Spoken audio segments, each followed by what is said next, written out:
Wake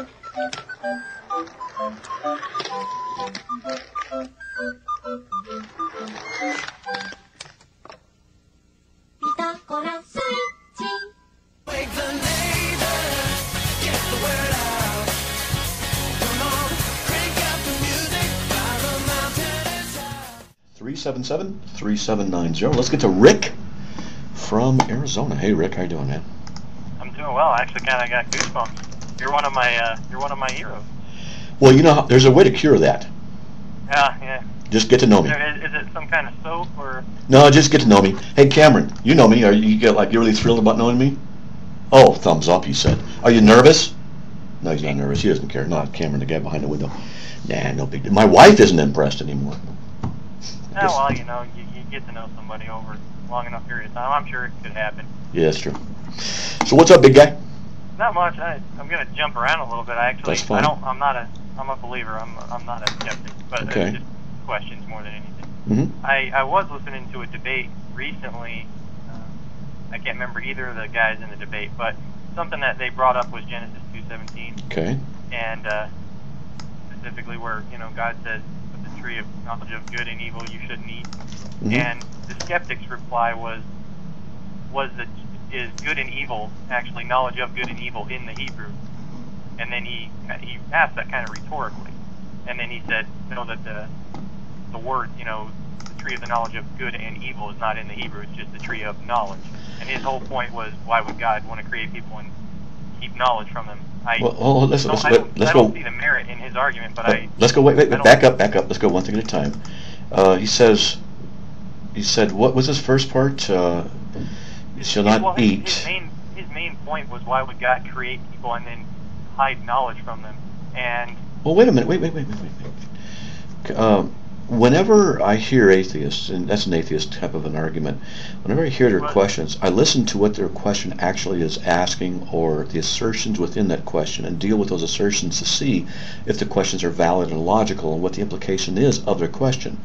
Usually the atheist will try and ask a very loaded question. And so I'll have to go through this because you got me thinking, okay? Now, let's be more specific, or if you don't mind, kind of humoring me a little bit. What was his exact complaint? His exact complaint was he felt because of Genesis 2:17, because apparently he knows Hebrew. I don't, so I can't really speak for him. Okay. But his complaint was that God told him not to eat of the tree of knowledge, and he was saying that in the Hebrew there wasn't any knowledge of good and evil implied. It was just knowledge in general. And his complaint was that, essentially. And then the guy that was... Let me address that. Hold on. Let me address that. I'm looking at the King James Version. It's got... I don't read Hebrew. Okay, Greek I can get by with, but not Hebrew. It says, "But of the tree," and there's a number next to this word "tree." You know, eights. Okay, tree, wood, timber. The knowledge. Okay, that's out of the Enhanced Strong's Lexicon. That's number 1847. Knowledge, know, cunning, unwittingly, ignorantly. So there's that of good, and that's the word tobe, which is good, better, well, goodness. And then there's another word here, evil, which is ra, evil, wickedness. So for him to say that good and evil are not there in the text, they're right there, because they're the Hebrew words from which they're translated. Like I said, I don't know. I don't think there's any credibility to his argument. The Christian guy just kind of seemed a little stumped, because he didn't speak Hebrew at all. Okay, well, he's wrong on this issue of it being in the Hebrew, good and evil. It's there. Okay, so he's wrong in the first part. Okay. Okay, now I just wasn't sure if what he was saying was accurate or not. I didn't know if it was in the Hebrew text of Genesis 17. I know that there's no verses or whatnot in the Hebrew. Oh, it's there. I'm looking at it. I know that they were added later, but in the verse numbers and everything. But right. Okay, now this issue of why would he create people without them wanting to have knowledge? No, and him try to keep them from gaining knowledge. That was his argument. Try to keep them from gaining knowledge. Where does it say he tried to keep them from gaining knowledge? Well, again, his point was that that in the Hebrew, that verse, it didn't say tree of knowledge of good and evil. It just said tree of knowledge. It does. Well, he's wrong. It does say good and evil, but and that's good enough for me. Okay, but here's the thing. See, when people say, why would God want to hide the knowledge of good or keep? Well, it depends.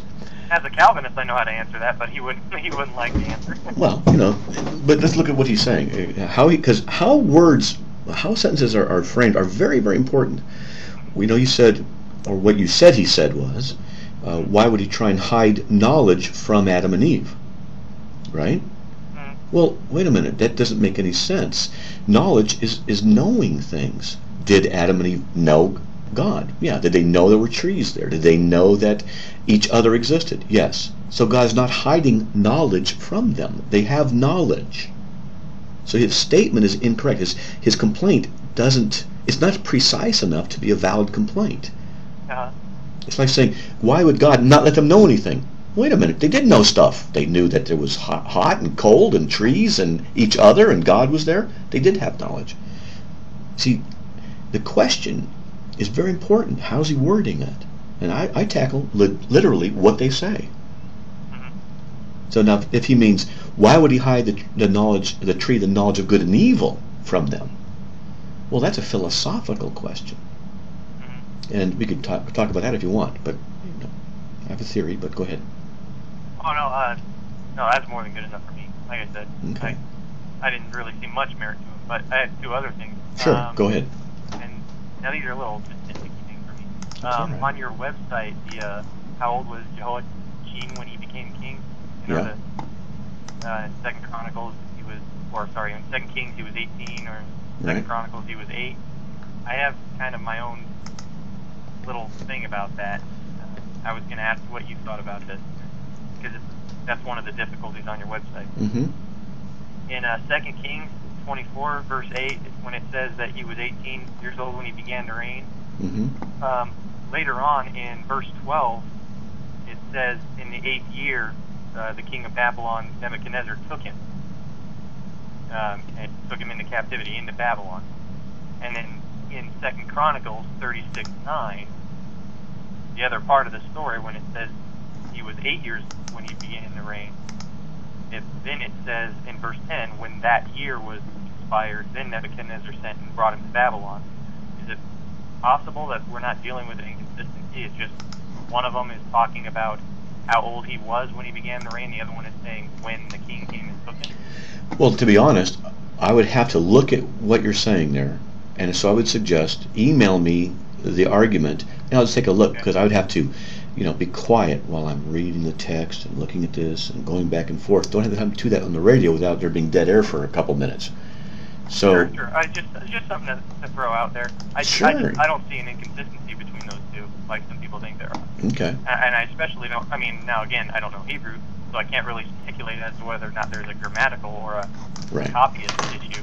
But I just don't think there's an issue there at all. Okay. I'm like the only person I've met that thinks that. Well, the Bible does have textual copying errors, and it does. That I'm not. That I don't mind. There's a couple others on your website that I was like, I don't know if they're errors, but it doesn't Right. really matter to me. Right. That's exactly how I am about this. Like, whatever. Of course there can be copyist errors. That just demonstrates that the texts are extremely old and have been copied throughout history. And we can very easily, make adjustments for some copyist errors. Not a big deal. So I I'd agree. have to see that one. That one, I'd have to see it. All right. Oh yeah. I'll email it to you then. Okay. And I'll outline what exactly my little take on that particular scripture. Okay. Obviously, you know that I don't think there's any issues there, but Right. all right. I'll make